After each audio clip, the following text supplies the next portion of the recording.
kita tundukkan kepada kehendak Allah.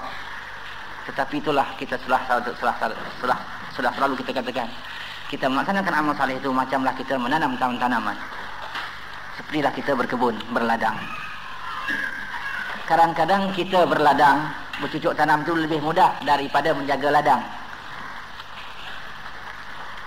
Kita menanam padi, menanam serai, menanam ubi, menanam keledek, kadang-kadang itu usaha itu lebih senang. Tetapi bila ubi sudah ditanam, keledek sudah ditanam, keladi sudah ditanam, padi sudah ditanam, serai sudah ditanam, nak menjaganya agar jangan tanaman-tanaman kita dimusnahkan oleh musuh-musuh, ini kadang-kadang lebih berat, lebih susah lagi daripada menanam itu. Kita dah semayang, bukan senang nak menjaga semayang yang sudah kita buat. Kita sudah berpuasa, bukan senang kita nak menjaga puasa yang telah kita lakukan. Kita sudah berjuang dan berjihad, bukan senang kita nak menjaga perjuangan yang dah kita lakukan itu agar jangan terbatal pahalanya. Kita dah baca Quran, sikit semak dah berzikir, kita sudah bersedekah, berzakat, naik haji dan sebagainya. Yang tak tahu dah belajar, yang tahu sikit semak dia mengajar, dia berdakwah dan sebagainya. Usaha-usaha kita itu, kerja-kerja kita itu, bukan senang kita nak menjaga. Kalau tak boleh kita jaga, musnah pula pahalanya. Nampaknya kita beramal, tapi hakikatnya tidak beramal, kerana kita tidak menjaga tanaman kita. Perkara ini patut kita bimbangkan selalu, sebab ini keselamatan kita di akhirat, hidup yang kekal abadi. Biarlah segala amal ibadah yang kita buat itu selamat, dan biarlah segala amal saleh yang kita lakukan itu terus kita dapat pahala di sisi Allah Subhanahu Wa Taala. Jangan sampai dia rosak semula.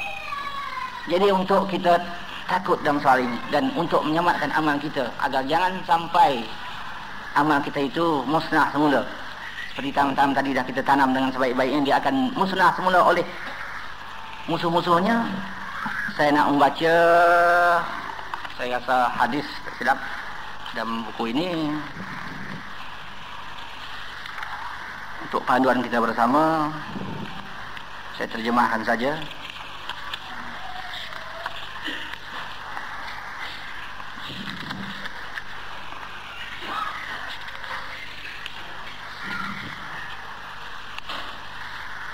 Bismillahirrahmanirrahim. Saya terjemah saja hadis ini. Bismillahirrahmanirrahim. Dari Muaz, Rasulullah SAW pernah bersabda, puji syukur kehadiran Allah Subhanahu Wa Taala yang berkehendak kepada makhluknya menurut kehendaknya. Wahai Muaz, jawabku, ya Sayyidil Mursalin. Sabda Rasulullah SAW, sekarang aku akan menceritakan kepadamu, dan bila dihafalkan olehmu akan berguna bagimu. Tetapi kalau dilupakan, tidak dipedulikan olehmu, maka kamu tidak akan mempunyai hujah kelak di hadapan Allah Subhanahu Wa Taala. Hai Muaz, Allah itu menciptakan 7 malaikat sebelum dia menciptakan langit dan bumi. Setiap langit ada 1 malaikat yang menjaga pintu langit, dan setiap pintu langit dijaga oleh malaikat penjaga pintu menurut kadarnya, pintu dan keagungannya. Jadi malaikat yang memelihara amalnya si hamba akan naik ke langit membawa amalan ke langit pertama. Penjaga akan berkata kepada malaikat hafazah, saya penjaga tukang umpat, lemparkan balik amalan ini ke muka pemiliknya, karena saya diperintahkan untuk tidak menerima amalan tukang umpat. Esoknya naik lagi malaikat hafazah membawa amalan si hamba.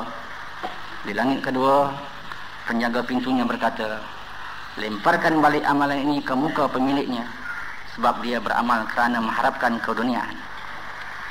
Allah memerintahkan supaya ditahan amalan ini, jangan sampai lepas ke langit yang lain.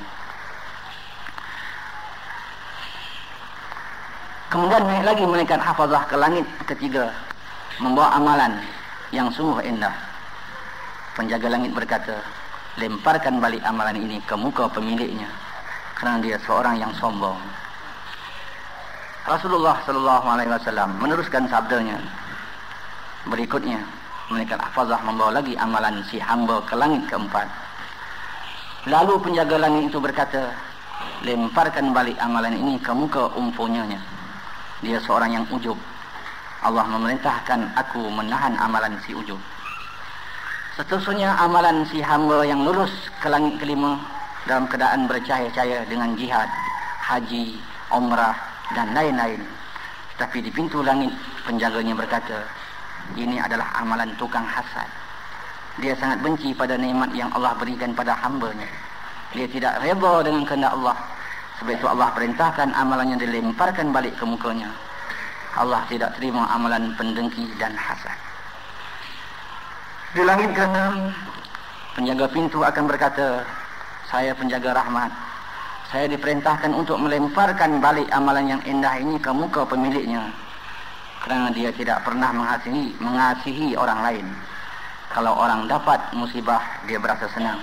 Sebab itu amalan ini jangan melintasi langit ini. Malaikat hafazah naik lagi membawa amalan si hamba yang dapat lepas hingga ke langit ketujuh. Rupa cahaya bagaikan kilat. Suaranya bergemuruh. Di antara amalan itu ialah sembahyang, puasa, sedekah, jihad, warak dan lain-lain. Tetapi penjaga pintu langit berkata, saya ini penjaga sum'ah, ingin masyhur. Sesungguhnya si pengamal ini ingin masyhur dalam kumpulan-kumpulan dan selalu ingin tinggi di saat-saat berkumpul dengan kawan-kawan yang sebaya dan ingin mendapat pengaruh daripada pemimpin. Allah memerintahkan padaku agar amalan ini jangan melintasiku.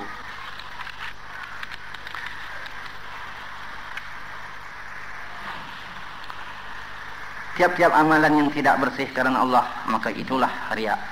Allah tidak akan menerima dan mengkabulkan orang-orang yang riya. Kemudian malaikat hafazah itu naik lagi dengan membawa amal hamba, yakni sembahyang, puasa, zakat, haji, umrah, akhlak yang baik dan pendiam, zikir pada Allah. Diiring malaikat ke langit ketujuh hingga sampai melintasi hijab-hijab dan sampailah ke hadrat Allah Subhanahu wa taala. Semua malaikat berdiri di hadapan Allah.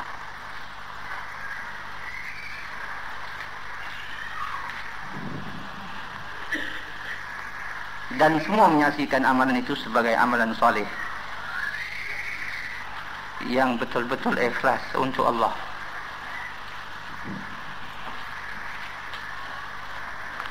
Tetapi firman Allah,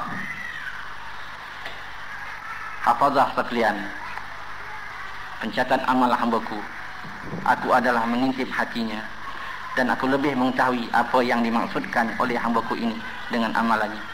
Dia tidak ikhlas padaku oleh hambaku ini dengan amalannya. Dia menipu orang lain, menipu kamu, menekan hafazah. Tetapi tidak boleh menipu aku.